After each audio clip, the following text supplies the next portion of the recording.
grab me a beer and grab him a coke. We bout to sit for an hour, bullshit and tell jokes. And please don't mix it up, cause he done sobered up. Brandon T Comedy on your social media feeds. And Brandon Taz if it's your ex drinking buddy. Brandon Taz if it's your ex drinking buddy. Brandon Taz if it's your ex drinking buddy. Brandon Taz if it's your ex drinking buddy. What's up, everybody? Welcome into another edition of Brennan Tassif is your ex-drinking buddy. I'm your host, Brennan Tassif. If you are new to the program, I'll give you a quick rundown of the show. I used to be everyone's favorite drinking buddy. It was one of my favorite things to do, hang out with friends, get wasted and fucked up on drugs, and just reminisce about old stories. I am sober now, but that is still one of my favorite things to do.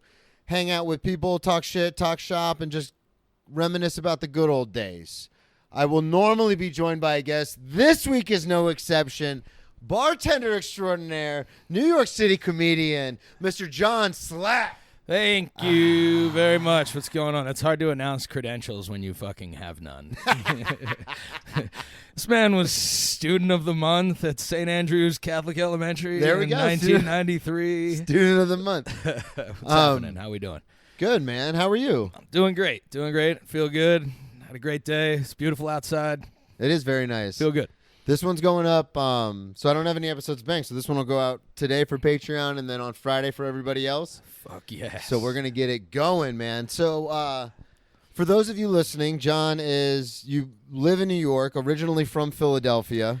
Yes, I say Philadelphia for street cred. I think anybody from the Philadelphia area, if you're from within like 30 minutes of the city and you root for all Philadelphia sports teams, then you say you're from Philadelphia. I'm from actually like outside. I grew up in a town called Washington Crossing, Pennsylvania. So we're going to go with Philly. We'll say Philly. Yeah. You guys know Washington Crossing, Pennsylvania? It's where George Washington crossed the Delaware to... Oh, is it? Yeah, that's why it's called Washington Crossing because on Christmas Day during the Revolutionary War, George Washington, in a pretty Bush League move, I guess while the Hessian troops were getting drunk, celebrating the birth of our Lord Savior Jesus Christ. Amen. He got all his troops together and rode over the Delaware River, and he marched down to like Trenton, New Jersey area, and he attacked them while they were all drunk and passed out and shit. My man. And he fucked them up. There we go. Turned the tide of the Revolutionary War. So yeah, that's where Washington Crossing That's where comes Washington from. Crossing comes from. They do a reenactment every year. Of course they do. On Christmas Day. It's pretty fucking terrible. I lived there for like 15, 16 years, and only after we moved away, my family went back, and we were like, "Hey, you want to go to that fucking reenactment that used to be in our town?" I know exactly what that's like. I grew up in Daytona for like 20 years of my life, and I left for college at 18, so 18 years. And everyone's like, "Oh, Daytona, like bike week and race week," and I was like, "I've never gone to a 500. I've been inside the International Speedway twice, I think, in my entire life. No shit. People are like, "But you're from there," and I go, "Yeah, exactly." Right. Yeah. Like people from New York don't go to the Statue of Liberty. Like, I've never been to the Liberty Bell in my whole life. Oh my God! Never. And never once been to the Liberty Bell. That's crazy. It's like I don't even think my classes. It's oddly enough, I don't think we ever took like a field trip in elementary school. Like never even went. Yeah, and it's weird because I talked to some people who are native New Yorkers, and I'm like, yeah, I checked out the Natural History Museum, and I was like, oh, it's super cool because I've got my New York ID now, so I get in for free. And they were like, oh, we get in for free? And I was like, that either. That's yeah, you get in for, it's like pay what you want, quote unquote, if you are a resident of the New York area. No shit. Yeah, so I don't know if it has to be New York City or if it's anywhere in New York or what, but because I live in Manhattan and my ID says, where I live, right. I don't have to pay anything. I always pay something, but you don't have to. And I'll talk to native New Yorkers and they're like, I had no idea I could just go do that. And I was like, no shit. Yeah, man. That's good to know. Actually, I think I still have my Pennsylvania ID. Do you? That was one of the first I haven't things made the did. switch. I don't know what I'm excited. like. I don't know what the fuck I'm waiting for. I don't know. How long have you been in New York now? 3. It'll be. It was 3 years. September 1st was 3 years. Okay, so. And what brought you to New York? Was it comedy or? It was. Yeah, it was comedy. Why do you laugh when I said It's comedy. Well, I was, truth be told, I was actually dating a girl who lived in New York prior. When I was living in Philly, I was working at a restaurant. I was dating a girl who lived in New York.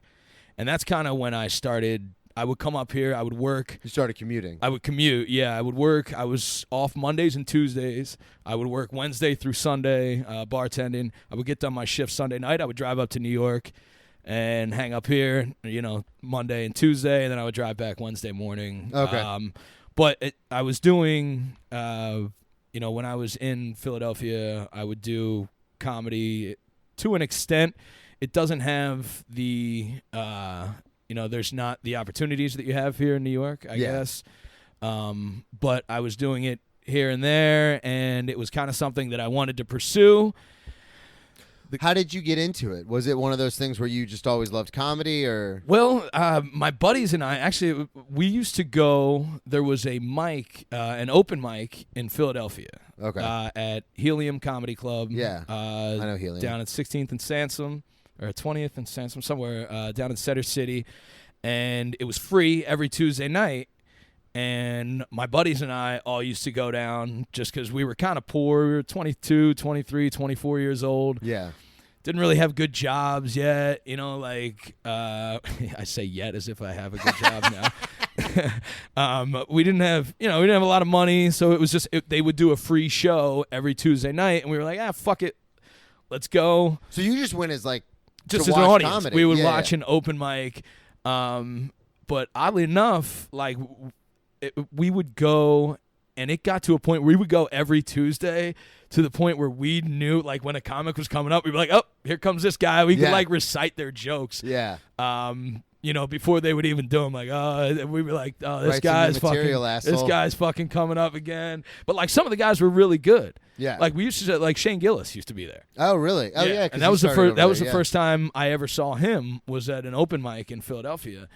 But yeah, so we used to go and watch this mic, and after a while, I was like, you know what? I think I want to try this. I want to give it a shot. And I guess I used to have my buddies' moms and shit used to say little subtle remarks. I was kind of a fuck up in school. I was always very, I got good grades here and there, but I was always kind of a goofball. I think I had ADD. I was never diagnosed ADD, but I'm pretty sure I did. So I was always kind of clowning around in class and shit. And my buddies' moms and stuff would always be like, "Oh, you should do some sort of comedy, just kind of throw a remark that."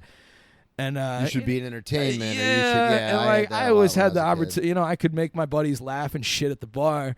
So I was like, I'm gonna give this stand-up thing a shot. So I would go every week, every Tuesday, and sign up. You had to be there an hour before the show to sign up. And there was, they called it an open mic, but it was a really tight crew. It was difficult to get on. Oh, okay. I would go and sign up. You would have to be there an hour. Was it a lottery system? Yeah, and then they would post the list at 8 o'clock, and it would be 20 comics. It's a 2-hour show, 20 comics, and you'd show 8 o'clock, maybe 15 minutes before the show, they'd post the list, and I would go back week after week after week after week, and I wouldn't get on. Finally, I did. I got my fucking shot. You got 3 minutes. Damn. 3 fucking minutes. Yeah, it was brutal. And now it was the guys at the beginning, so they would say it was an open mic. Of the 20 comics, they would maybe put 5 new people on. There's a couple mics like that. And then the other 15 would be be people that, the recurring crew that would come back. Yeah, they're friends. Which I understand. Whatever. That's how it works. But so I got my 3 minutes, and how did you do? How does anyone do other person? I've actually, doing this podcast, I've had different mixed reviews. Trash. Did you? Trash. Because I've had people come on and they go, yeah, all my friends were there, or it's material they've been working on for years. They've just been too scared to go do it. So sometimes people come on and they go, yeah, the first time I crush, and then the second or third time they bomb. I got hammered. Yeah. Before that's to tie it into tie the thing. podcast into it, I got fucking bombed. I thought I did the same thing in my first open mic. Your impression is just oh, well, nerves is one thing. But like you're just kind of like, I get drunk and make my buddies laugh at the bar. That was exactly my logic. Translate to a fucking stand-up set. And then I got up there and grabbed the microphone, and I was like, this isn't the same at all. It's not the same at all. Yeah, and I think I touched a racial note right out of the gate. I think I said something fucking stupid.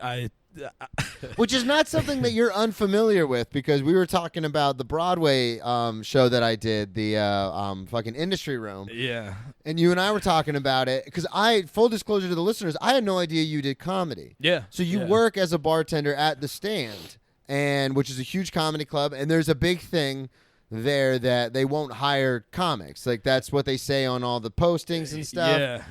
We don't have to get into it. You work there. No, I don't mind. I mean, I don't mind. I think I kind of skirted the system. I came at a desperate. I mean, COVID might have helped me out there a little bit, and just I kind of came at a desperate time. People were desperate for bartenders. Yeah, and you just didn't bring it up, and they never asked. And well, I actually did. Truth be told, I told them right out of the gate. Oh, okay. And I was just like, listen, like I've done comedy before. Like my whole I was like, look, I'm not a fucking fanboy. I'm 36 years old. I understand the whole purpose of not wanting to hire comics as your employees at a comedy club, especially with, people are fucking fanboys. Yeah. And I prefer to let those things. I don't know if I'm shooting myself in the foot, whatever. But I want the roads to cross organically. But I've been a bartender for 10 years now. Yeah, and you're the go-to bartender at The Stand. Yeah, I think so. I mean, Well, no, I'm saying enjoy from an outside perspective, because I've been sitting at the bar Yeah. and I've seen big comics, headlining comics that have a lot to do with The Stand come up, and it's craziness and everything's nuts. And I've been sitting there just drinking my water, and they'll say to the person that they're with, "We got to get John's attention. John's like the bartender." Right. Yeah. So and it's understood that, like, you've been there for a while, you help train everybody, like you're the go-to guy. Yeah. So if it's like my whole thing is just kind of like, I don't You're know, a professional. Be good at your job Yeah. and work hard and have, I've been in the restaurant industry for a long time, and right now, coming out of this, the situation, the pandemic and shit, you're getting an interesting crew of restaurant workers coming back too. Like that's a whole thing. It's difficult to find good help in the restaurant industry right now. Like a lot of the people, some of our best workers were people that were just like part-timers, that were like teachers and nurses and shit that had full-time jobs that would just do this for extra cash. And they had like great work ethic and shit. Those people, when those jobs went away during COVID, that part of the workforce didn't come back. Yeah, they left, were like, no, and they're I'm like, good. yeah, fuck it, I got my full-time job. Restaurants are closing down. It's fucking crazy. You're walking on eggshells around people. People are getting punched out for Vax cards at the door and shit. So it's like, I'm not going back to that fucking headache. So they just left, and they're not coming back. So now you've got like a whole new generation of like, you've got some young kids who just like haven't worked. You've just been given money for 2 fucking years. Yeah. And now you're just like, I come back and mop a floor. Go fuck yourself. Well, and that's a weird thing. So I just transitioned restaurants, and it's been really weird because even my managers, and this is a good restaurant like that I work at. Yeah. And my managers are like, yeah, we need to hire 2 or 3 more people. We just can't find them. Yeah. And I'm like, but this is like, compared to the restaurant I was at before, where it was really slow because it was all office-based and no one was back in the office. Right. And then the restaurants I came from in Florida, which were busy, but it's Florida people, so, sometimes it's not very good money. Right. I'm like, I found the perfect spot. Yeah. Where it's super busy, and it's New York-style people where they tip 20%. They're not the nicest people in the world, but they always tip 20, 25%. You make great money. Yeah. And for them to tell me, like, yeah, we can't find people to hire, I was like, this is fucking bananas. It's crazy. Yeah, it's a weird time for the restaurant industry.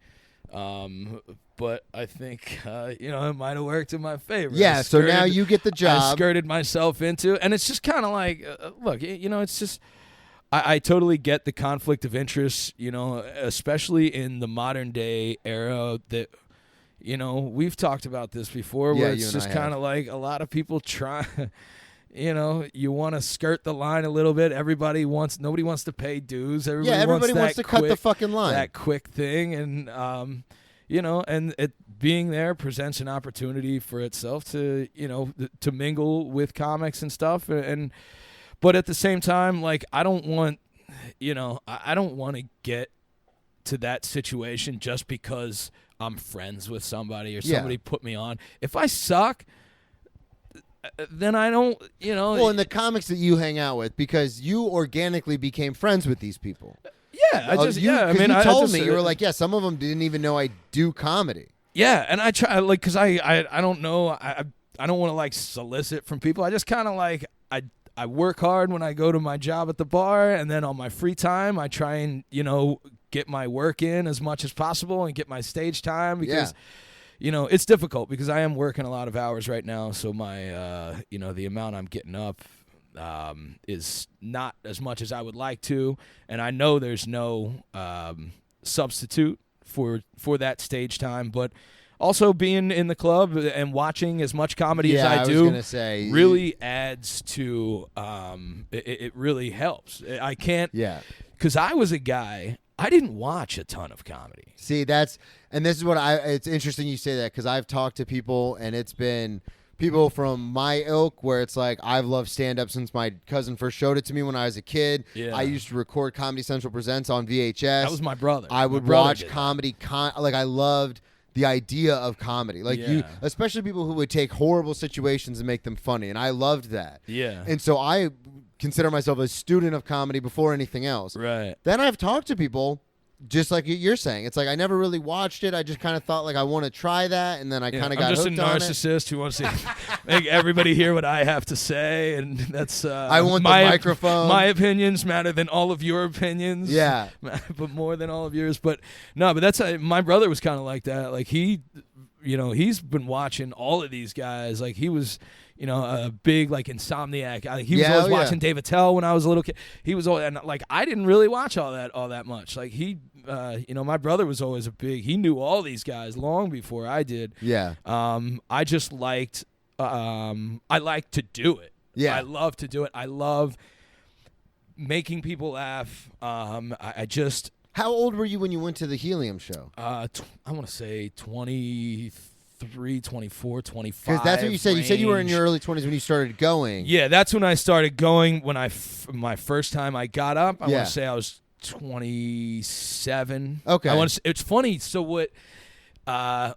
We would go like week after week when we were like 22, 23, 24, and this is what made me get up, is when or get back into it, kind of steadily was. I went and I bombed that first time. I got my first 3 minutes, bombed. Yeah. Took, I kept going even after that, and you didn't invite anybody to that show because I did. Two of my best friends, my two best friends. Just because it's a lottery system, so it's always hard. Yeah, and they were always coming with me anyway. So they were like, fuck it, we're gonna be there. So like, we'll just go early with you, sign up, blah blah blah. So they were there with me, and like. They're just, it was one of those like, ooh, yeah. Let's not talk about it. Yeah. Right.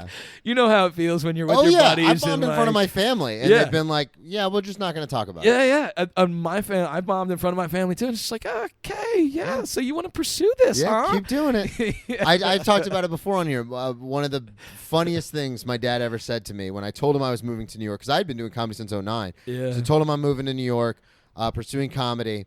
And he goes, okay, well, that's good. He goes, but I've had some friends reach out who've seen your stuff online, and they say you've got great stage presence. And my dad has seen me perform before. He's like, yeah, your stage presence is so good. You captivate an audience. You really get people in. Right. He goes, now if you could just find someone to write you some jokes. I know what he meant, and I know I've talked about it before, where he meant like, because he's a punchlines. Yeah, well, and he did music, and I tell stories. Right. So it's very much like. It's not the kind of comedy he's used to seeing. And I understand that. And he did music a lot when he was younger. So he's like, when we would write a song, we would all like try to help write a song. Sure. And that's kind of like what he meant. But in my head, I was just kind of like, all right, man. Right. Like, cool. Yeah. But that's the very similar to what you're saying. It's like that, you're going to do this? It hurts. It hurts. It's painful. And like especially like, I bring my buddies because it's just like, all right, they're not going to fucking judge me. But, you want to do good in front of your friend. I've bombed, like, numerous times in front of my friends. Yeah. It's seriously the most painful feeling ever. And then you get in your own head, and then you start talking way too fast and stepping on your own. Yeah. So I kept going back, and I bombed a couple more times. I would say I bombed I got a little bit better, but it wasn't much better. Yeah. Okay. So I think I won first time was a bomb. Second time a little bit better, but still a little bit of a bomb. You'd still consider a bomb, yeah. And then the third time, it's still just very mediocre shit. Yeah. And I was also, I was 24, and I was just like a fucking booze bag idiot. Yeah. So it's just like, I didn't, who the fuck wants to listen to that? I'm just like a That's the same thing with me when I first started. Prime example, just punk fucking white boys, suburban, I've gone through some of my old underachiever. notebooks, and I was like, this is horrific. Like, the fact I would even say any of this on stage, I'm surprised I still do comedy now. Yeah, and I'm just like, you're an idiot, dude. Like, what the fuck were you even thinking putting that shit? But you got to go through that. I think you got to go through a little bit of that. You have to find your voice, whatever it is. Yeah, so, but I bombed, and then I just stopped. After like the third time, I was like, all right, fuck it. And then slowly my buddies and I I want people to listen to me, but not that bad. Yeah, it was just like you humiliate yourself enough times. You're just like, oh man, like really like. Maybe I'm not right for this. Yeah, and also like at the time, again, I was just like, I didn't have that, I was just kind of wallowing at the time. I was like in this like limbo period in my life where I was just like, I don't know what the fuck I want to do. I think I want to do comedy, but I was also just a fuck up. Yeah. And it was just like my head wasn't right. I didn't have my thoughts clear. I wasn't just like moving in a strong direction for myself. So like, that coupled with, just being an idiot, you kind of fade away from it. And it's what happened to me. I've told it a million times. I got it super into comedy, and then by super into it, like I started doing open mics like once, twice, 3 times a month. And then just when I got sober and went to rehab, I was like, all right, I'm really gonna like pursue comedy. And then when I fell off the wagon, I was just kind of like, I guess I'm done with stand-up. Yeah, you're like I guess it's over. That was my shot thing. at it. Like, and you like it's kind of this thing. Like, I've been notoriously like in my life. Lying to myself about the effort that I'm putting forth. Yeah. Like, I'm giving it my foot, and like, in the back of your mind that you're not. Yeah, 100%. So like, I moved to New York City, and I'm still like, I should be doing. I should be doing more. Yeah, and I feel that way. I get a lot of that with myself. But so I gave it the old college try by 3 shots, and I was just like, all right. So my buddies and I, we would keep going to the mic, and then we would slowly fizzle out of that. Okay. So then fast forward 3-4 years, and my buddies and I were like, remember that mic we used to go to? Like, let's go back. Okay. And let's go to that helium mic again. And at this time we were like maybe 27, 28 years old. I was still not in a great point in my life, but moving in a better direction, I guess. Were you past some of the trouble that you had gotten in? This was, or had that not happened yet? I think this was after my second DU, after I got did a little bit of my stint in my time. I'd gotten a which we're going to talk about. The listeners are like, wait a second, what about that? But yeah, so I got back into it. We started going back to the mic. My buddies and I were like, let's go check that out. So we went back, and go figure, the guys from years prior who were the dudes at the first 5 guys who were like rolling our eyes like, oh, here comes this dipshit, tired of this guy's act. They were the guys who were now, like, granted, it wasn't that, it's 4 years down the road, but some of those dudes who were at the beginning of the mic were now hosting the mic, or they were the guys that the club had put up at the end to do 15 minutes at the end of the night. Yeah. And they were opening for the bigger names that were coming, or they were advancing. Yeah, they had moved along. It was just like, oh, these guys that I had seen, and they were so much better. Yeah. Too. Not only did they weren't doing 3 minutes of like bullshit that I knew the jokes for already. They were doing 7, 10, 15 minutes, and they were significantly better than they were 4 years prior. Yeah. Go fucking figure. You Right? stick with something, you get better at You it. see it and you're like, wait, how did they Oh do my that? God, how the fuck did these guys do this? They're fucking amazing.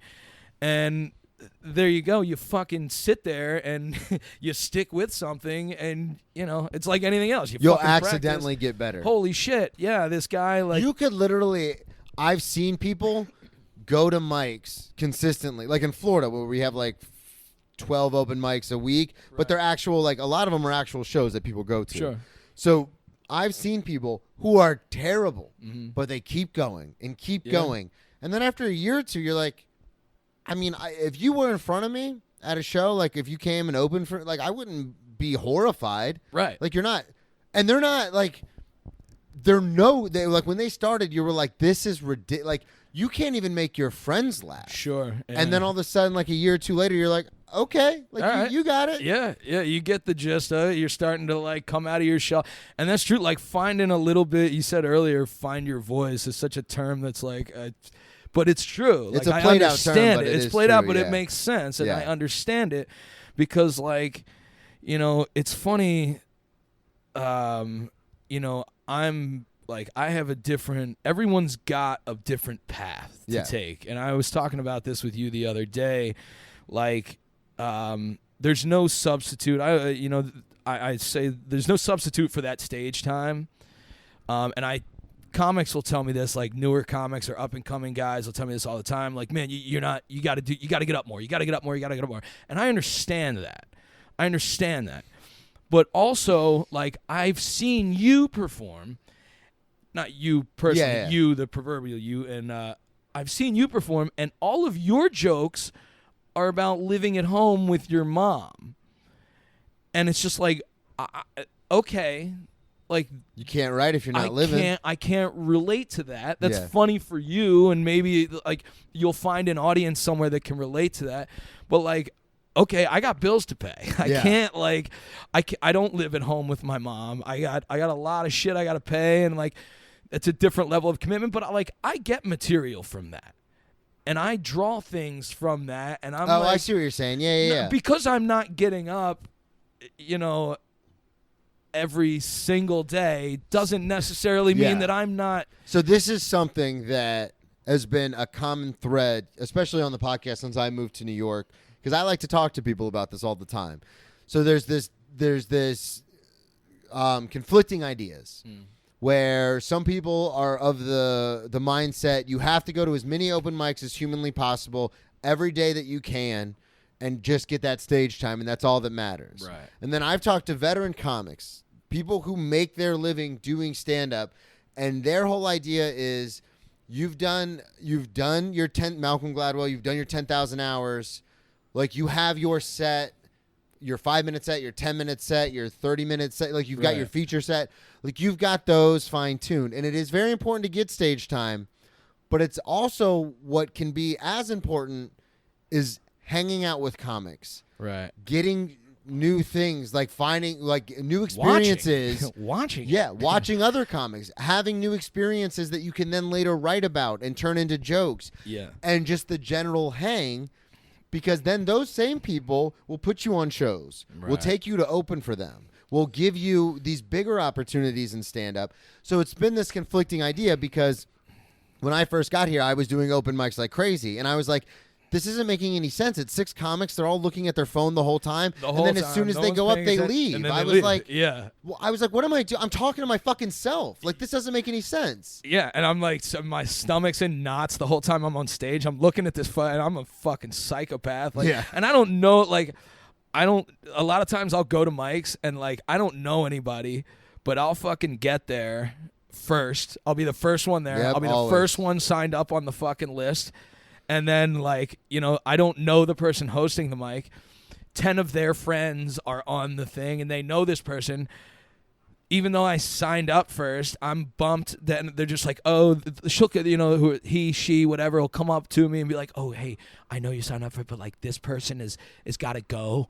So like I'm like, oh, they got to go. And, Yeah. like, I'll fucking sit there through a 2-hour mic, listening to mediocre comedy, At and best. then at best get my shot. I'll walk up on stage, and it'll be me and the fucking host sitting there, Yep. and like everyone else, all the buddies, like they're leaving as I'm fucking walking up. I'm like, it struggles. I struggle sometimes not to just fucking wring someone's neck. It's Yeah, just like, and that's the and then thing. I'm angry when I'm on stage. Yeah, then you're I'm not- pissed off. I'm not and happy when I'm doing.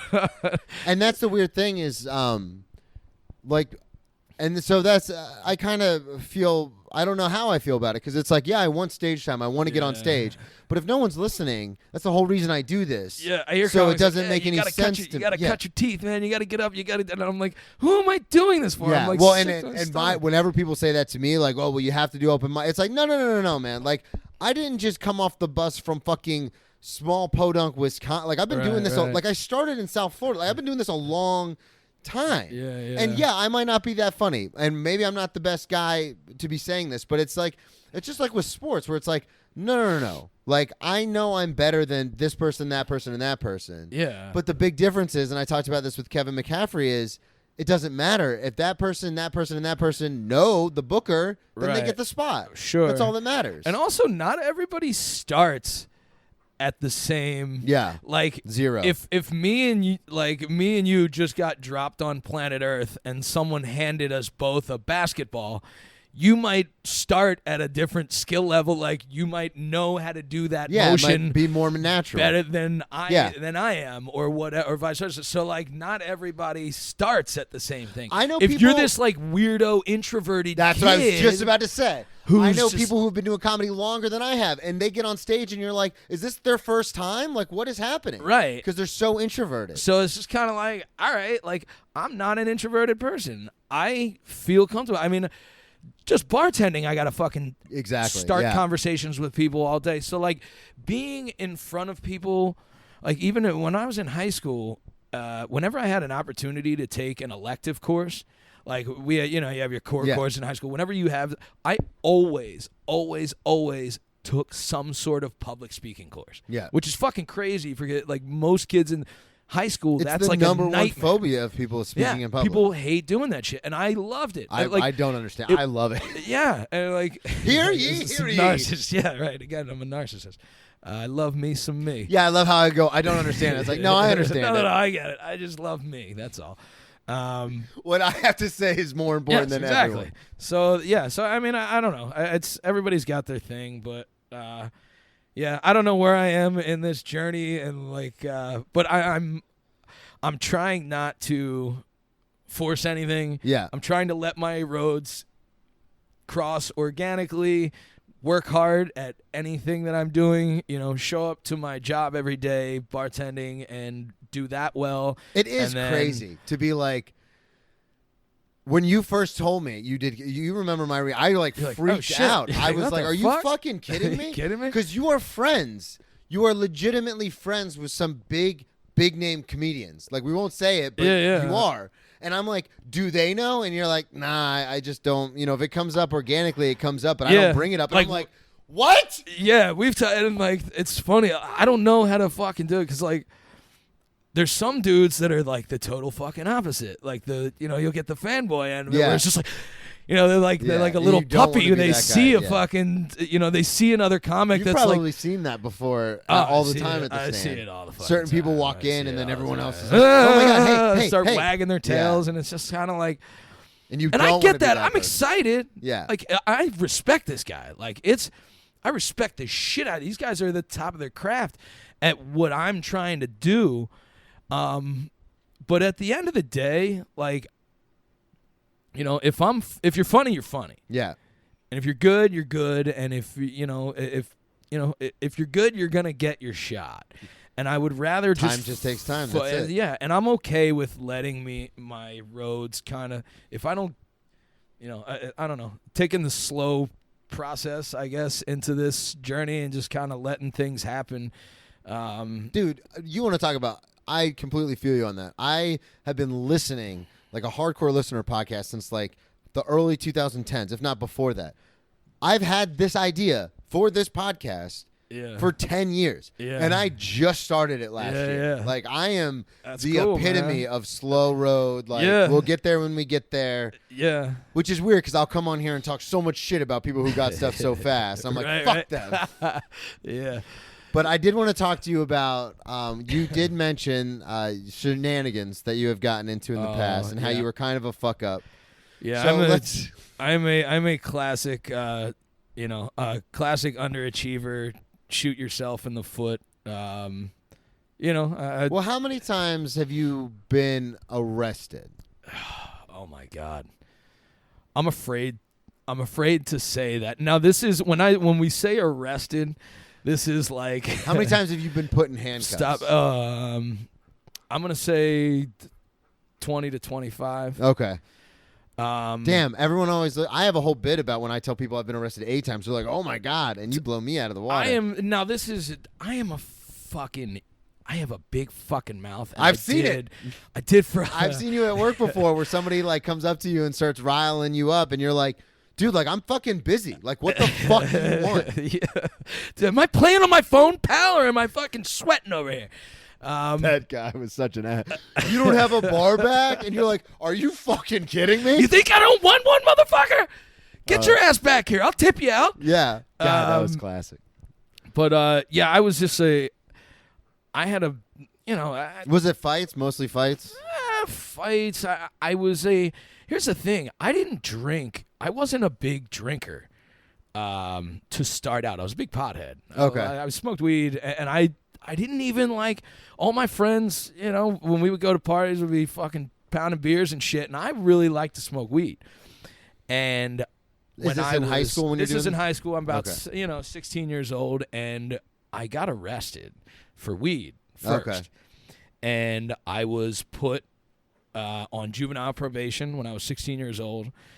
And I used to get urine tested twice a week. It would be like Wednesday morning, and they would show up. They would hit you first thing in the morning. My caseworker would come to my house, ringing the doorbell 6:30, 7 o'clock in the morning, so you couldn't wake up and pound water and dilute your piss. So Wednesday. Isn't it so weird? That was for weed, and now weed is recreationally and it's just legal. like silly, yeah. And so I couldn't smoke weed for 16, 17, 18. I was on juvenile probation for most of my high school career. So all my buddies, when my buddies would get done, we get done school, my buddies would walk across the street, go into the woods, fucking go skateboard or something, and then smoke some weed, smoke a little joint or something. And then I couldn't because I would get piss tested. So I worked at a gas station. Okay.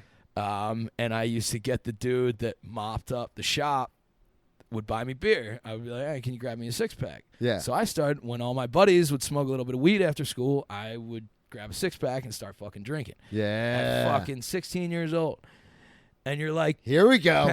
Now it's a party. Now you're pounding beers because it wasn't detectable in the drug test. Yeah. I could pass I can still get fucked up.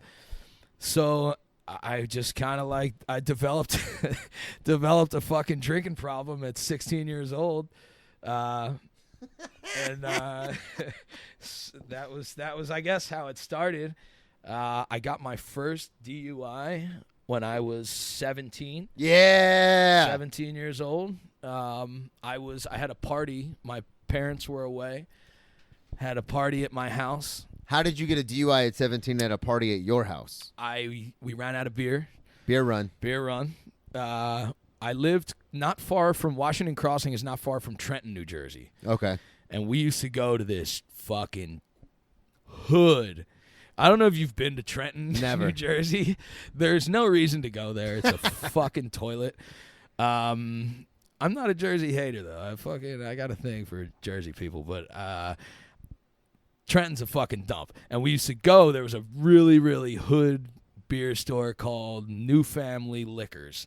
And we used to drive there. You could drive, it was open to 2 o'clock in the morning. So we ran out of beer. I drove from my house. I was with a buddy of mine. How long? You say it's close. How long is? I'm going to say under 15 minutes. Okay, so 15-minute drive. That's close. That's fairly close. Because when I was living, in Florida, they're called packaging stores. So there's stores where there's a markup, but you can buy liquor up to 2 a.m. when the bars close. In Pennsylvania, beer distributors close at 9 o'clock. See, that's And you could go to a bar. So New Family was like a corner. It was like a bodega. Yeah, essentially. yeah. So they still have bodegas. You can buy sold- 6-pack. You can only buy 6-packs and 40s. Okay. And they don't have cases. You can't buy like a 30 rack. Okay. So we would go to this store and we would pay like a homeless guy. Yeah. Because we were fucking 16 years old. The guy would walk in, he'd look at us, like, you fucking kidding me? Like, I know it's every once in a while we had like a buddy who like looked a little older who could get away with it, and he could just go in. But most of the time we would give like a homeless dude outside, be like, hey man, can you go give him $20, keep 3 for yourself, and give me a couple 6-packs. Yeah. And they would do it. So we drove. And I'll never forget, man. I picked up the 6-pack. I'm on my way home. And So you're going back. Going back, picked up my 6-pack, couple 6-packs. And the party's at your house. Is there anyone? Do you have any siblings? Is there anyone who's like gonna maintain control and order?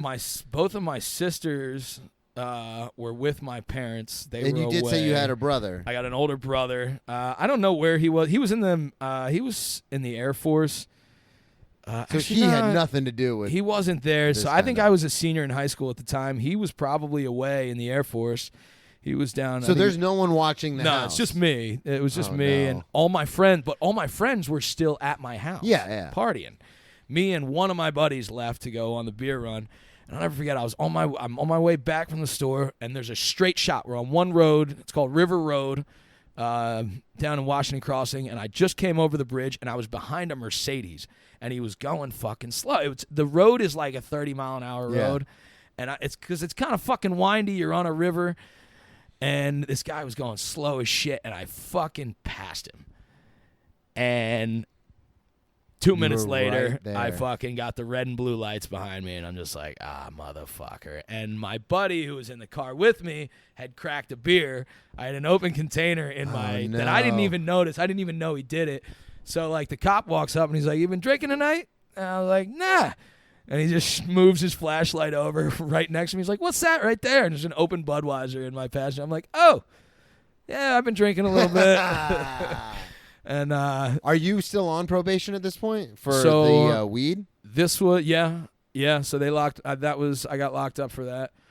Damn. Yeah, I went to juvenile because you got tagged with violated my and my parents weren't home, and I was a minor, so they couldn't take me back to my house.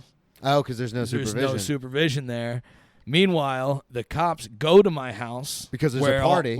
They had no idea. Oh, I thought the cops got called separately for the party. Cops didn't call. Cops just went to my home after I had gotten stopped. So they got your license. They see where you live. See where I radio live. It over. Go to my house. Party going on at my house. Fucking cops roll up. All my friends get underage. God. Yeah, so I fucked up for everybody. So what happens? Do you have to obviously go in front of the judge? I went to juvenile, and I had to go. They released me. I went for the weekend. This was a Friday night that I went in. I stayed until Monday morning when I could see the judge. You can't see the judge on the weekends. So I stayed until Monday morning. They released me. My parents got home. We're home Monday. And house is not clean. No, it's not. It looked like shit. And that was my first. There's one thing I know the cops don't do. It's not clean up after a party. They do not clean up. They do not clean up the party. And that was my first. That was my first time I was ever locked up. So then you get tagged with the DUI. That was my DUI. You get tagged with the violation. So I had and I there was a number of times where I would get in arguments with my probation officer, and she would fucking lock me up for that. Damn. Yeah, she used to violate me all the time. It's fucking hilarious. This fucking bitch. She ended up getting arrested years later. She did? For cocaine distribution. Goddamn right. She was tipping off cocaine dealers onto when they were getting raided. She was a regular at some bar and was tipping off my probation officer, a fucking woman that would violate me and lock me up. Getting into an argument with her. I'll never forget because I remember I used to be look at my dad when this woman would lock me up. I'm like, Dad, fucking help me out here. And he'd be like, this is for your best. For what's best, John. This is what you need. I hated it when they would say oh, God damn it, man. I remember I got arrested for my second DUI. I got that in a parts car in a parking lot during a hurricane. I wasn't even driving, but I had the keys in the ignition, and I mean, I told them I was just trying to charge my phone, but yeah. but they knew it was. They up. knew. Yeah. But I remember I was like in a panic because I had just gotten a promotion at work that wasn't finalized yet, like from server to manager. Yeah. I remember calling everyone in my family like, "You have to get me out. Like, pay the fucking bail." Yeah. Like, I know there's a few people in my family where I was like, I know you might not be wealthy and you might not be like really well off, but I know you've got $500 laying around. Right. Like, right, I know you do. Right. And then I had my older sister on the podcast, and we talked about it because she's the one who bailed me out. But everyone else was like, "Oh, it's for your own good." I'm like, "Go fuck yourself." You know, it's for my own good having a job. Yeah. I feel bad. You know, I look back on some of that shit. Like my dad, I think my dad struggled a little bit with that. Like, you know, with the whole like tough love kind of thing. Yeah. And like not, you know, just understanding that I just, you know, I went through a little rough stretch, and he didn't want somebody, you know, he struggled with that because like my dad was not a pothead at all. I think my dad says he smoked weed, and I think he's lying.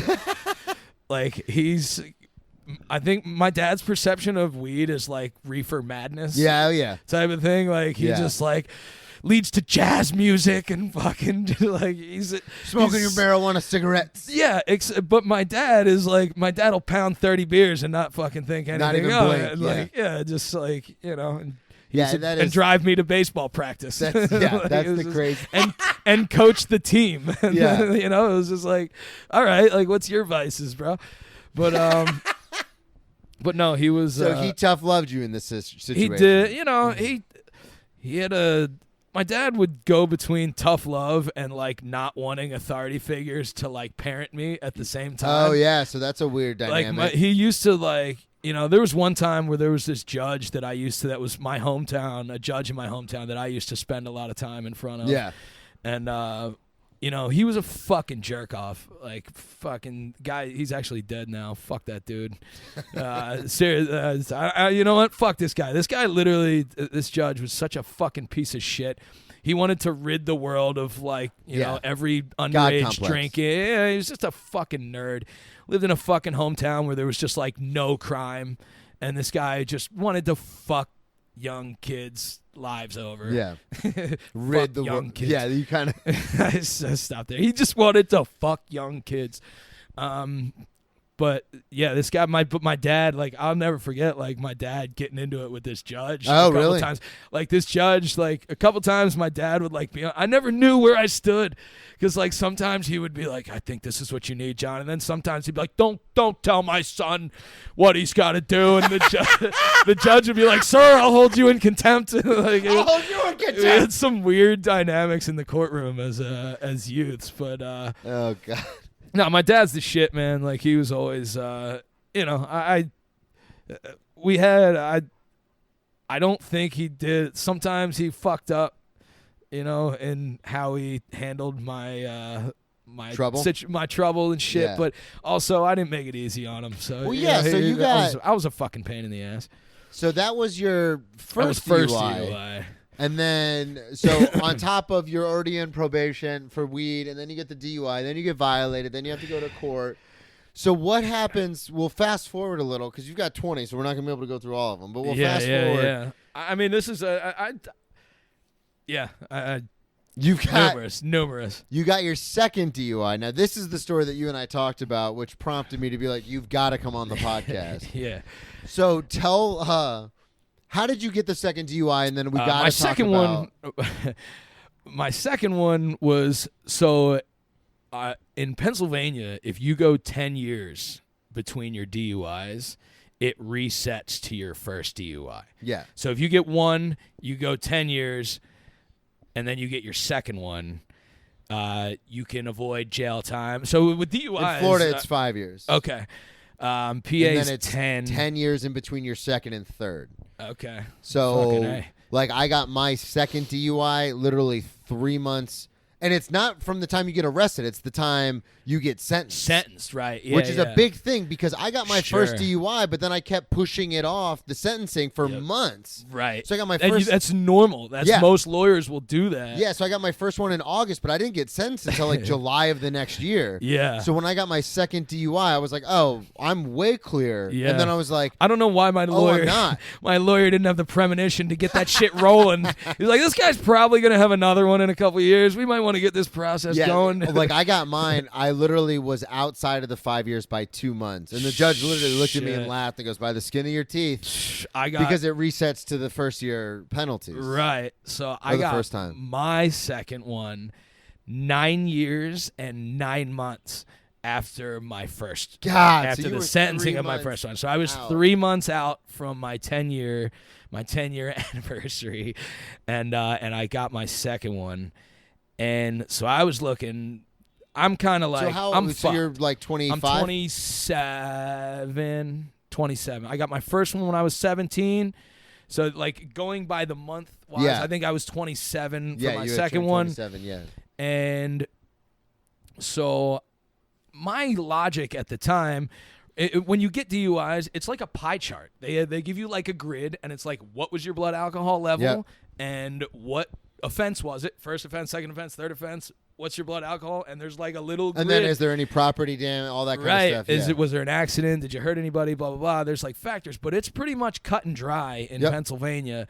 It's the same in what Florida. you're going to get. They literally have like sections. Like there's the ultimate one, which is like you're super over, you cause an accident, somebody died, God forbid.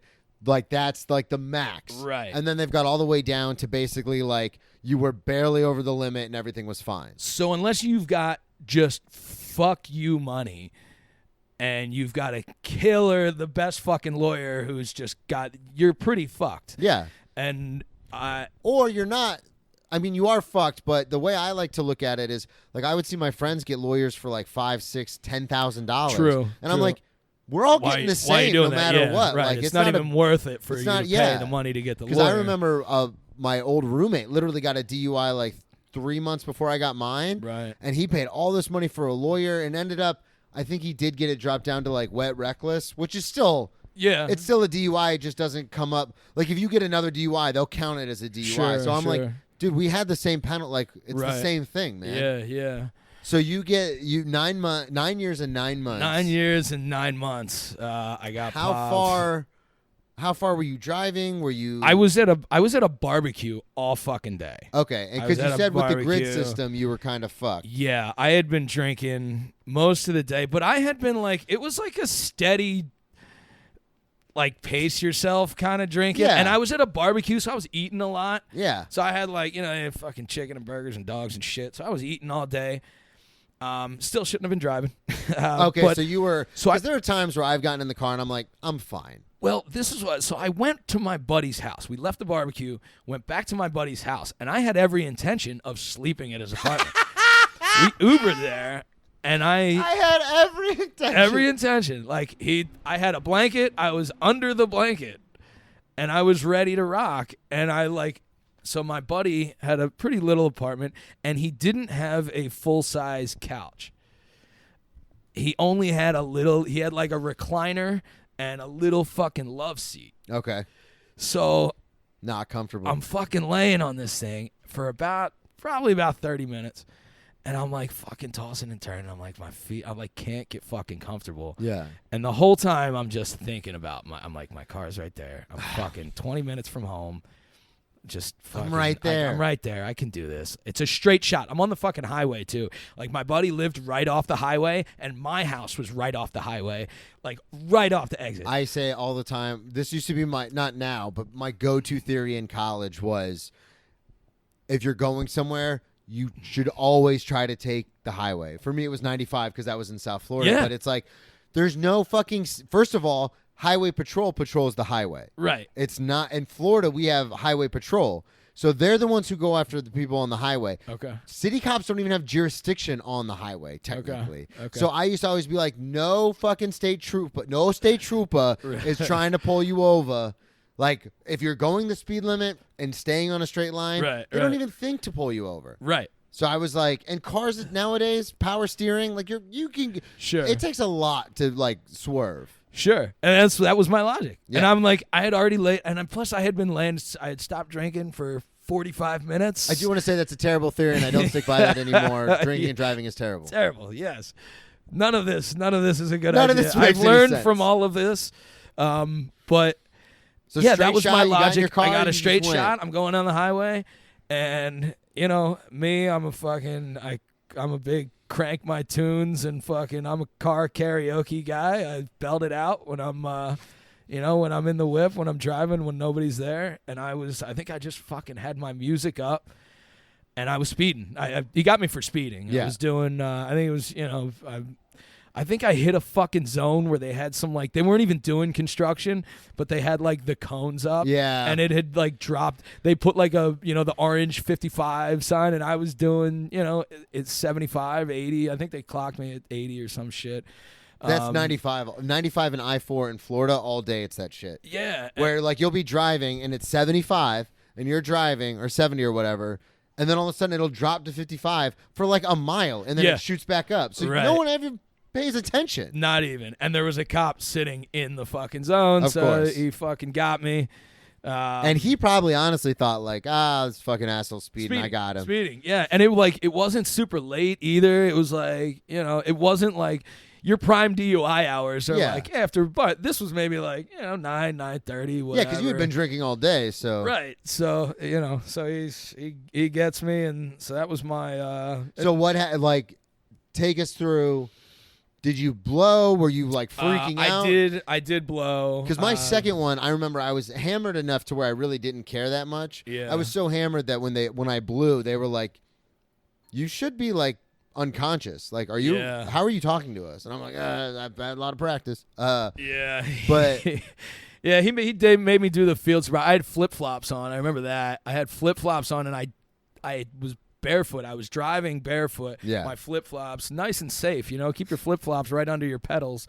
Nothing terrible can happen. No. So I think I had my flip-flops off, and I like stepped out of the car and barefoot, and the dude was like, you're barefoot? And I was like, he asked me, I was like, I got flip-flops. And I was like, can I do the sobriety test? I was like, I don't want to wear flip-flops. I can't walk well. Just some bullshit excuse. Yeah. I don't walk straight lines good when I have flip-flops on. I blamed a fucking football injury on my first DUI. I was like, I can't walk in a straight line. I hurt my knee in football. I think I might have even shoved a handful of pennies in my mouth. You tried People to do that talked trick? that bullshit. I don't know. I was fucking stupid at the time. I was just like, yeah, let me try this. Put them under my tongue. I'm like, this will do it. Didn't work. Didn't do shit. I fucking blew fucking toxins through that shit. Yeah, it took me back to the station. Gave me my thing. They actually ended up. They wanted somebody to pick me up. So they just wanted to book you and get you out. But yeah, they booked me, and I think they do that in PA. If you have somebody that can pick you up, and I didn't, I was calling my buddy like, "Please wake up, please wake up." He was out, though. and he was out, and they ended up driving me home. Really? Yeah, they took See, me that home. doesn't happen in Florida. I had Yeah. someone post bail, and I still didn't get released for 5 days. No shit. Yeah, because they're like, because I told you the second one I got during a hurricane. Yeah. So they're like, it's too dangerous to release because God forbid you release someone and they have nowhere to go and they get stuck in the hurricane and die. Their family can sue the city for Right. God knows how much money. So they were like, we're not releasing anybody till the hurricane passes. And I go, but I posted bail. Right, This right. is technically illegal. Like, I should not be in here anymore because I posted the money to get released. Right. But they just wouldn't let me. So for 5 days I was in there, and I was Florida, like, man. are you fucking? But in Pennsylvania, they drive you home. Yeah, yeah. They were actually very nice. They were like, they told me they were like, we should just put you in the cell for the night, but I was cool with them. It was like one of the times in my life that I think I was very cooperative and nice to law What enforcement. happened? Yeah, I know. What happened with go figure? They let me the go. car? They towed took it to they took it took it to an impound lot. You got to pay that. They tack Yeah. all that onto your bill at Oh, the yeah. end of the night. So I ended Your up bill at paying the end of that. the night, like you're fucking paying a bar tab. Oh, dude, Close me out, it was Johnny. it was a hefty one. Yeah, it's my fucking $2,000 tab. Yeah. So what happens? You have to go back in front of the judge. Is it the same judge that you've been seeing? No, on a this recurring is. basis? I lived in a different town at this Okay. time. I had moved at this point, but my whole- logic. I don't mean to cut you off, but the whole seeing the same judge over and over, was something that never occurred to me because the 5 times I got arrested in South Florida, it was always somewhere different because I was Really? moving around a lot because I was in college. Yeah. So like the first time I got arrested, it was at school, so it was in Boca, but it was on campus. So they like took me to the holding cell on campus. Right. The second time was technically in Broward County. The third time was in Palm Beach. So it was like weird because. So I never went in front of the same judge until I moved to Jacksonville, and then I got arrested 3 or 4 times up there. Sure. It was always the same Always a fucking different guy. judge. Yeah, all of my stuff in front of that same guy was like my minor Yeah. stuff. Anything that I was from While you were like still living at home. from like 16 to once I was, when I was on probation, 16, 17, I mean, I got arrested a handful of times. And Yeah, 'cause every when time I you would get violated, violate, you you get got to go arrested. back in Yeah, front of yeah, the yeah. judge. So anytime I and he would come back, Jesus Christ, like, what do you, and just break my balls and be like, yeah, well, I got in a disagreement with my PIA, and like, she's a fucking bitch. We had a creative difference. I'm creative, and she Yeah, thinks I'm different. Yeah, she's a bitch. So This DUI though is not in front of the same judge. You're in a this different is town. this is a different one. I'm in a different town, and so I'm thinking, like, I'm looking at this pie chart of DUIs, Yeah. and my logic is just like, so when you get a DUI, there's requirements that you have to do after you go in front of the judge. You serve your sentence, whether he sends you to jail, whatever. Then you got to go do your highway safety classes. Yep. You got to go do your counseling sessions. You got to, all that There's a whole bullshit, list of stuff you have to do. shit requirements you got to do. It's not like other charges because I've been arrested for other things, and it's like, all right, 6 months probation or 10 days in jail, and then it's over. And then then it's it's over. done. You're done. Pay a but fine. with you're DUIs, done. because it's tied to your license, Right. there's a lot. Like there's technically for the court, you have to do a lot of this stuff, but even to get your license back, you have to do even more shit. Right. And my logic at the time was, after I got my DUI, I was like, I'm going to do all of this shit before I even see the judge. Yeah, So I'm like, I'm going to knock out I'm going to go. because they normally I'm going to it's go 30 see days until you go in front of the judge. Sure. So I had time before my court date to try and like at least save face. 'Cause I was looking at jail time. Yeah. So I'm like, fuck. Like, I'm going to see, and like, I'm a fucking pussy. I'm like, I don't want to go to jail. I just drink and drive. I just had a couple too many beers at a barbecue. I've seen Shawshank Redemption. I don't want to do that. Yeah, like, I was just like, I don't want to fuck around with this shit. So I tried to knock out all my obligations thinking, all right, I'm going to look good in front of the judge. And so I did. I'm like, all right, I do my counseling sessions, and you have to do what's called highway safety courses. Yeah. So you can either there's an 8-week program or there's a 2-week program where 8 weeks, it's like 2 nights a week and the class is maybe 2 hours, or you can do 2 Saturdays back to back and it's a full day. Yeah. You go there for 8 hours a day. And But you just knock it out. Just knock it out. So I chose to do my Sat. I'm like, all right, I'm going to knock this shit out. So I went and did my first Saturday, completed my 8-hour class, no big deal. My second Saturday class was the Monday before my court hearing. So I have my second DUI class, which will complete me. I'll get my certificate, and I go see the judge that Monday morning. And you're going to be like, And I'm boom. going to be like, got look all at my all shit. this stuff. I got everything You done. didn't even have to ask me to do Yeah, this. I knew exactly what you were going to tell me. I've got experience. Seen this movie before. Yeah, so I'm thinking he's going to give me some favor. So I go, I'm dating a girl at the time. So we're like, there's a chance I'm going to do some jail time come Monday morning. Do you remember offhand what the minimum was? 30 days okay. was Damn, what in I was Florida, facing. if you get it within 5 years, it's only 10 days is the minimum. It depends on your blood alcohol, too. Yeah. I was in the top tier blood alcohol level. So if you're in your second tier, it's a little bit less. I blew pretty. You were a champ. Yeah, I was blowing some numbers. I was blowing some numbers. But so I'm thinking like, all right, I'm going to knock this out. So I'm dating this girl at the time. I got this course Saturday, Sunday, and then Monday morning I got my court date. So we're like, let's go out to dinner. We'll have a nice date Friday night. Just in case. Just God in forbid. case something happens. We're not going to see each other for a little bit. So we go out to a nice sushi place Friday night down in Center City, Philly. A buddy of mine worked there at the time. Shout out Billy Z. What up, Billy? And So I was at the sushi restaurant. I had a soft shell crab roll, if I recall. I'm pretty sure that's the one that got me. We had a couple other things, but I think it was the soft shell crab roll that got me. Fast forward to my class the next morning. I get to my DUI class first thing in the morning, and she puts us in groups of 4. Like the class, there's maybe 20, 30 people in the class. We get paired in groups of 4. We got to do a little group thing. I'm sitting there in my group, and I start fucking sweating. Just out of nowhere. 7 a.m. I'm like, man, I'm fucking hot as shit. You slept okay, though? Yeah, I slept fine. Okay. I get to my class, I'm fucking sweating. And all of a sudden, I'm like, fuck, I'm fucking cold as shit. I'm like, what the fuck is going on right now? And I'm just like, dude, I'm going to fucking throw up. And I, get up. Got the mouth sweats. You're run to the bathroom, and I'm just like, fucking puke all over the place. I'm like, Jesus Christ. I get that out. All right. Fucking go back, sit in the class. I sit in my group, and I'm like, guys, I'm sorry. I'm not feeling so hot.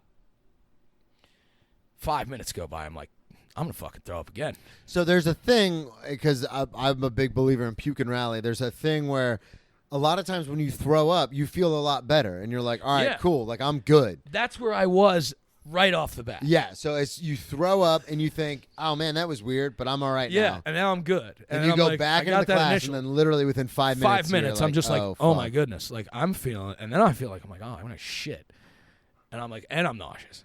So then I'm just like, oh, fuck. And I'm sweating profusely. So then I'm just like, oh, fuck. And my group, I'm looking at my group looking at me like, what the fuck is wrong with this guy? Yeah. And then I'm just like, I dart out of the room again, and I'm fucking then I run and I'm fucking shitting. It's embarrassing, whatever, fuck it.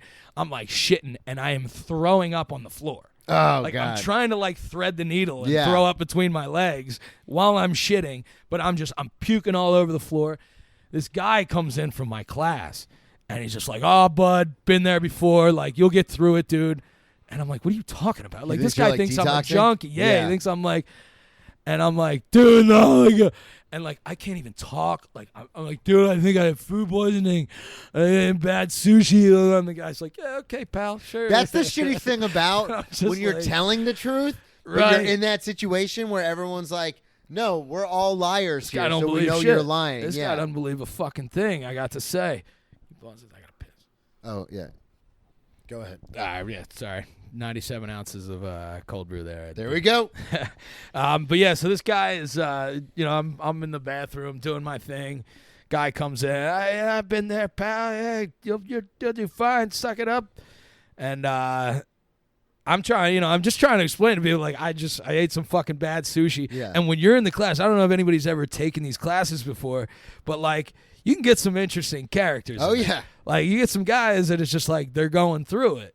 So I understand, it doesn't look good. Yeah. Yeah, because I've been in the class before, and there's people detoxing, or there's people, I've been in a class, I was doing the drug and alcohol counseling, and there was someone who was shooting heroin in the bathroom during the class. Fucking and they outrageous. come in and just start nodding out. And I was like, whatever path to enlightenment you are on, you're not ready for, sir. Come on, dude. In the middle of the class. Yeah, really?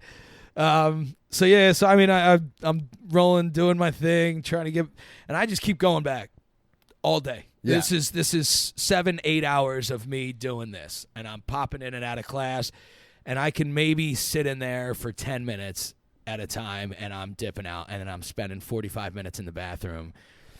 So this is my second class too, and I'm like, all right, we're getting our we're supposed to get our certificate at the end of this. Yeah, because you've already thing. done one 8-hour course. Sure. Yeah. So, I've after spending 8 hours on the bathroom floor in a pool of puke and shit, I gather myself, and at the end of the day, I'm looking at the clock all fucking day, and I get to the classroom, I walk in at the end, and I go to get my, I walk up to the lady. Hey, yo! So I was like, can I have my certificate? And mind you, dude, I'm fucking dehydrated at this point. I got no fluids in me. I'm flush. I look like shit. I'm sweating.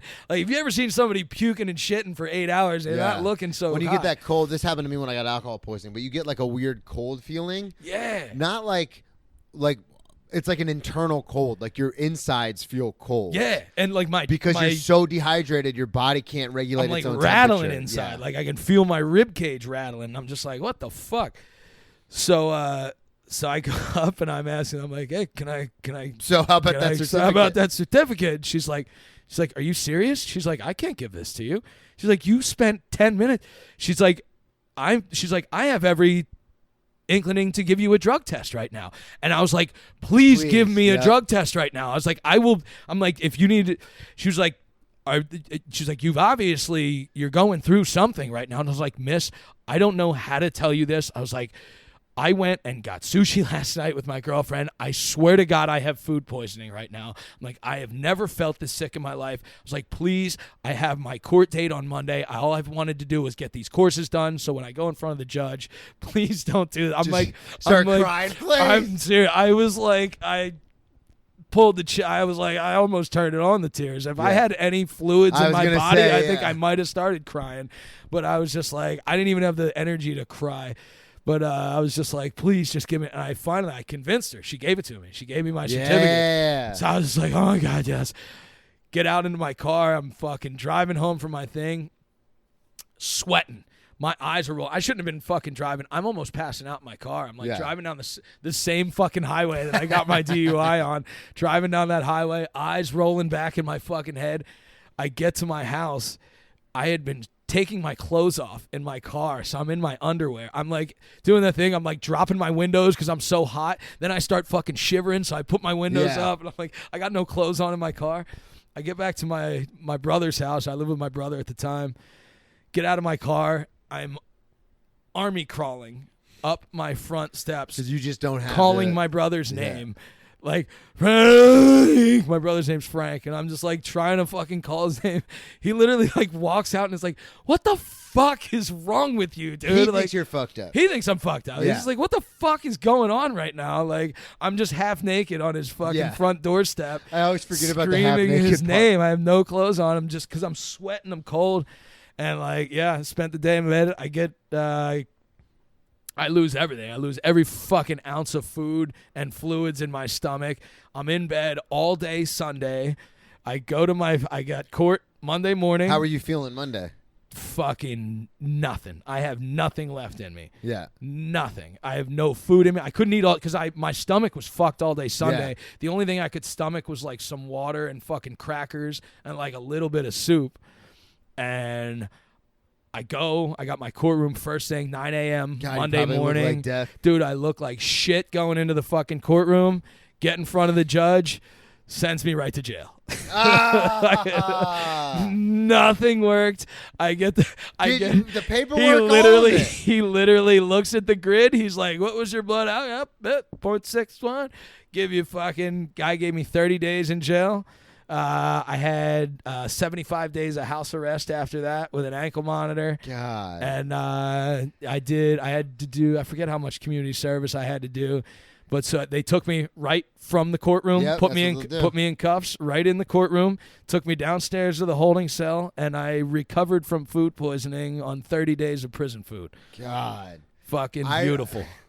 I know I told you this when you told me this story because when I got my when I had my warrant for my first DUI and ended up getting transpoed down to Palm Beach County and had to go in front of the judge, I had gone to rehab and I was living in a halfway house because I was trying to turn my own life around. Sure. And so I had the owner of the halfway house, my boss at work, my sponsor. I had all sorts of people write character witness statements. All this stuff. Under the same impression, like what you're thinking, like the judge will see I took it upon myself to go to rehab. Nobody forced me. Like I knew I had a problem. This was not court ordered. This was me. Exactly. Proactive. I wanted to turn my life around because I knew I had a problem. Right. None of it mattered. Nothing. And that's what frustrates me. What mattered the most was the fact that I knew some of the state prosecutors because we were pre-law together. Yeah. That was the whole. They asked the judge for a reduced sentence. None of the shit I brought mattered. It was because the state prosecutor asked for the minimum sentence. That's what's so frustrating about like the whole like cut and dry. Like it's a grid. This is your fucking thing. It's just like, dude, I get it, But like they say, It's an like, assembly line. Yeah, and it fucks you. It fucks you. That my second DUI. They say you can't afford a DUI. Like all the advertisers, are like, don't drink and drive. You can't afford it. Yeah, that's wrong. You can't. You can afford one. Yeah, you cannot. Two fucking buries you. Yep. Two fucks you up. That's what happened to me. I had to get help from. It got me like, I mean, all said and done, like after lawyer and fees and the courts and the classes you got to pay for. I mean, all said and done, that shit cost me close to $10,000. Yep. And you know that fucking out the sets you door back. for my second one, it was like $770. Yeah, like $7,700, something like fucking that. Brutal, man. And I didn't get a lawyer or anything. Yeah, it was just because I knew enough where I knew I was fucked, and I was like, "There's no point for a lawyer." Yeah. And if you refuse a lawyer, then they offer you the public. Like if you're like, "I don't have a lawyer," they'll give you the public defender. Yeah. And literally, I sat with her, and she was just like, "This is what you're looking at. Here's the grid. This is Right. what you're getting." And I was like, "All right, cool. Yeah, thanks." Yeah, it fucking sucks, man. It's but I mean, you know, you learn from it, and it was my my drinking. I've taken a lot from that time now. Yeah. I think my drinking habits have drastically changed. I haven't gone as far. I'm working up the nerve. One of these days, I think I'm gonna, put it together, put it down altogether. I put prolonged gaps in my drinking now. Yeah, you and I talked about this. This is something you've been doing where you just won't drink for weeks, months on end. I just don't like. But you won't commit to the I'm sober. I don't know what it is. It's not even like a.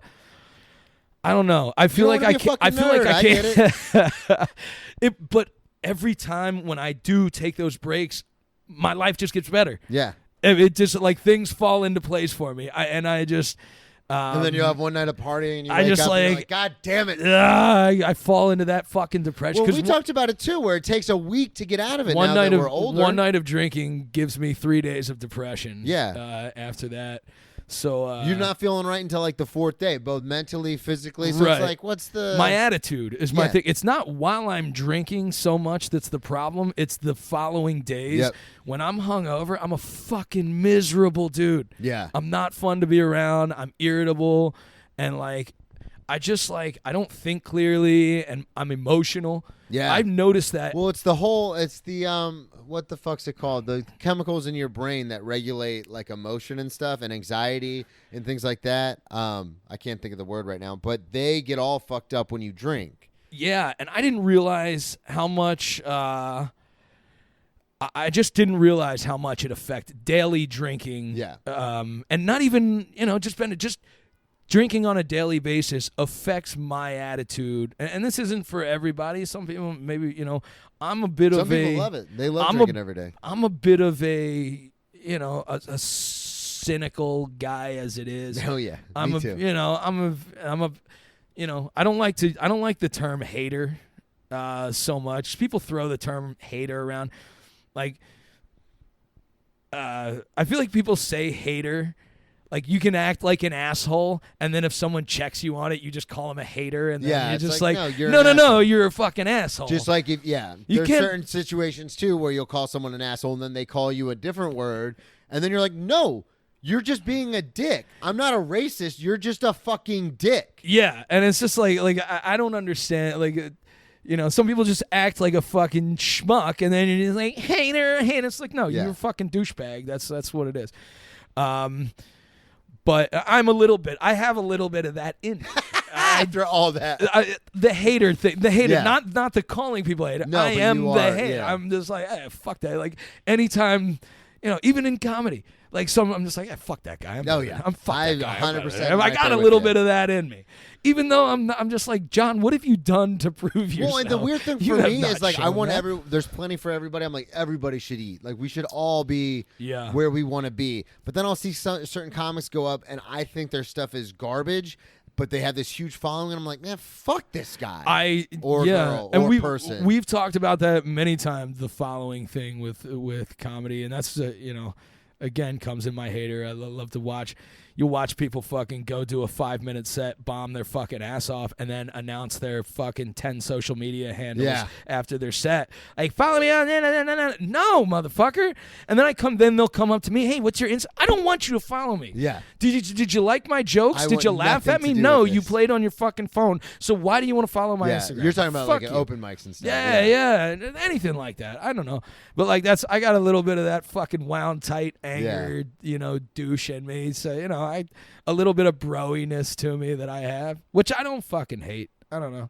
People call that toxic masculinity now. I don't buy that shit. Fuck that. Oh man. I'm just, I don't know. I come from toxic masculinity. So I was raised. It's just not. I don't know. We're going on a fucking wide range. I'm heading down a fucking. I know you got it, but you got somewhere to be. You're going to Grizzly Pear. Tell everybody where they can find you. Plug all your social media. So yeah, I'm John. After I shit on everybody's social media. That's what Vlad does. I don't know if you've ever seen Vlad's set, but he does something at the very end of his set where he's like, I think social media and the internet is ruining society as a whole, and it's a terrible thing, and we need to focus on the here and the now. Yeah. Anyway, you can follow me at Vlad the Comedian. It's a good juxtaposition. Yeah. I don't hate, I don't hate social media, honestly. It's a good way. I've kept touch with some people that I probably never would have, and I've also kept touch with people that I really don't want to, and I don't know why. But I don't think it's necessarily a bad thing. But like, I don't need to fucking. I don't know. If you like my jokes and you thought I was funny, then yeah, all right, cool. Yeah. But if you fucking sat there and played on your goddamn phone while I was up there performing, and now you just want another follower, just the follower of it, like. You get where they'll follow you, and then 2 days later they'll go and unfollow. And then you. they unfollow me. Yeah. And then it's just like, oh, that fucking dickhead just wanted my what a nerdy fucking thing. Like the whole I don't give a fuck. It's so bananas. It means I straight up people will ask me for my Instagram, and I'll give it to them, and then they'll follow me right in front of them, and I'll just be like, all right, cool, man, I got you. Cool, thanks. And I'm not following you back. I'm sorry. I'd rather not follow you than follow you and then delete you in 3 days. I would rather you not follow me than, I don't, if that's how we want to be, like, don't follow me. I don't give a fuck. Like, I'll just right in front of them and just be like, all right, cool, man. Yeah, and they're like, aren't you going to follow? Nope.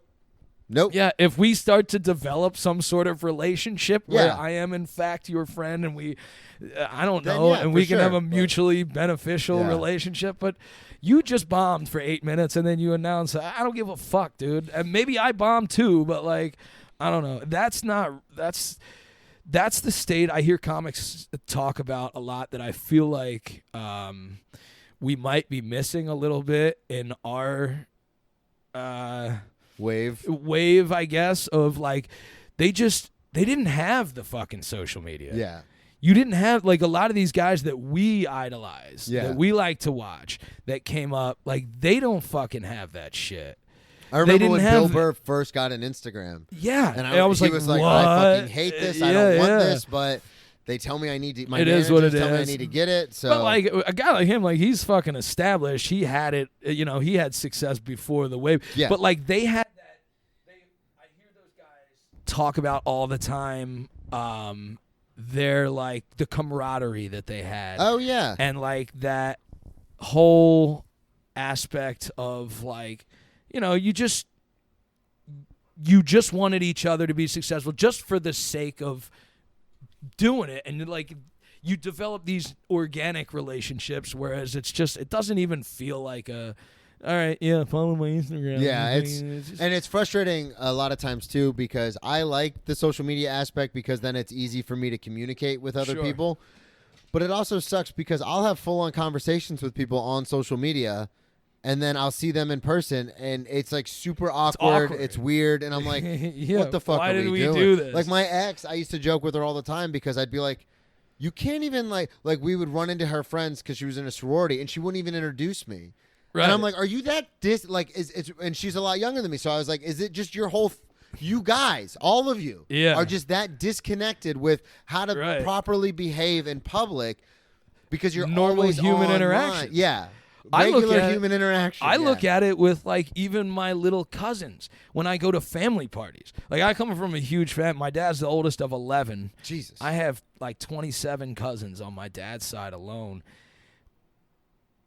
I look at like some of like the younger kids, like my younger cousins, and like when I was coming up, like my uncles, like I would like when my dad, I'd go to my uncle's house or something.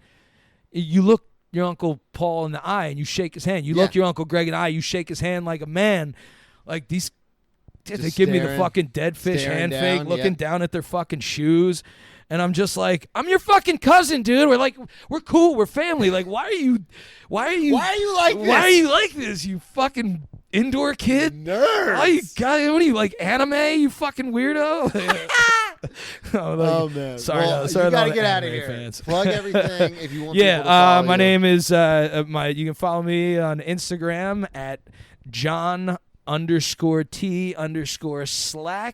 I also have a podcast with my wife. Oh yeah, plug that. My wife is from Colombia. She's amazing. She's an amazing woman. We got married back in March, but we do a podcast called the Buenos Tardes Amigos podcast. You can find that on Spotify if you want to check it out. It's a bunch of dumb shit. I don't talk about anything important. But we learn a little Spanish, and we kind of talk about, just going through life and an immigrant in New York City. Beautiful. And so thank you very much for having me, man. This was a fucking good time. I feel like I yapped people's ears off. I hope this was somewhat interesting. It was, for sure. Yeah, but definitely I appreciate you, and I'll have to get you on mine sometime. Fuck to come yeah, and sit man. down with the wife. But yeah, I'm glad we could do this. Fun. I'm glad we could do this. Thank you, guys. Thanks for listening, and follow my Instagram, guys. John T. Slack. Thank you, everybody, again for listening. Sir. Follow me on all social media at Brennan T. Comedy, BrennanTComedy.com for the merch and the dates. And then subscribe on Patreon, patreon.com/Brennan Tassif, and we'll talk to y'all next week. Right on.